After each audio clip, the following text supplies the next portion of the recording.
కాళేశ్వరం మీద పెట్టిన ఖర్చే 90,000 కోట్లు, 1,00,000 కోట్లు కొట్టుకుపోయినాయి అని ఎట్లా మాట్లాడతాడు? అది రేవంత్ రెడ్డి భాష, అదే భాష ఆయన మాట్లాడండి. అసలు ఈ కాళేశ్వరం ప్రాజెక్టుకు కేంద్ర ప్రభుత్వమే అన్ని రకాల అనుమతులు ఇచ్చింది. కేంద్ర ప్రభుత్వమే కాళేశ్వరం ప్రాజెక్టు దేశానికి ఆదర్శమని కేంద్ర ప్రభుత్వ సంస్థలు, కేంద్ర మంత్రులు, సర్వోన్నత న్యాయస్థానం కూడా చాలా స్పష్టంగా చెప్పింది. ఇవాళ గడ్కరీ గారు హైదరాబాద్ కు ఇవాళ కాళేశ్వరం జలాలు వస్తున్నాయి, కాళేశ్వరం ప్రాజెక్టు తెలంగాణకు వరప్రదాయని అని మరో కేంద్ర మంత్రి గడ్కరీ గారు మాట్లాడిన వ్యాఖ్యలు. అప్పటి గవర్నర్ నరసింహన్ గారు తెలంగాణ రాష్ట్ర సాగు తాగునీటి సమస్యలకు ముక్తిని ప్రసాదించే ప్రాజెక్టే కాళేశ్వరం ప్రాజెక్ట్ అని ఆనాటి రాష్ట్ర గవర్నర్ గారు మాట్లాడిన వ్యాఖ్యలు. ఈనాటి మంత్రి కోమటిరెడ్డి వెంకటరెడ్డి గారు దేశ చరిత్రలోనే కాళేశ్వరం లాంటి గొప్ప ప్రాజెక్టు లేదని ఈనాటి మంత్రి కోమటిరెడ్డి వెంకటరెడ్డి గారు మాట్లాడిన వ్యాఖ్యలు. మ్యాగ్సెసే అవార్డు గ్రహీత గౌరవనీయులు రాజేందర్ సింగ్ గారు కాళేశ్వరం ప్రాజెక్టుతో గోదావరి ప్రాజెక్టు ఒక జీవనదిగా మారిందని మ్యాగ్సెసే అవార్డు గ్రహీత రాజేందర్ సింగ్ గారు చెప్పిన వ్యాఖ్యలు.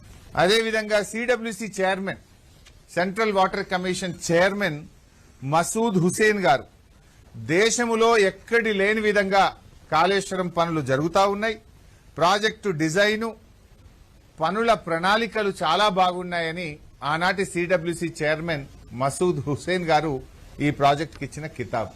పంజాబ్ ముఖ్యమంత్రి గారు భగవత్ సింగ్ మాన్ గారు ఈ కాళేశ్వరం ప్రాజెక్టును విజిట్ చేసి మేము నేర్చుకున్నాం, ఇది అద్భుతం అని చెప్పినటువంటి మాటలు.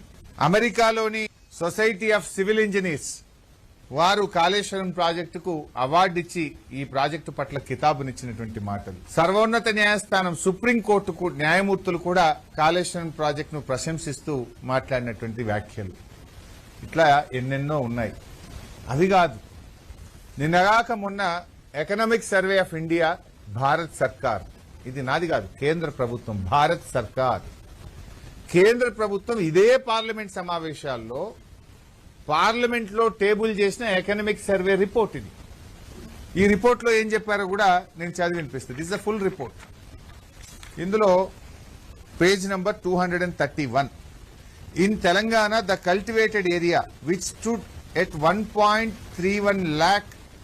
1.31 crore acres in the year 2014, it increased to 2.20 crore acres by the year 2023 due to major flagship programs such as Kaleshwaram lift irrigation project.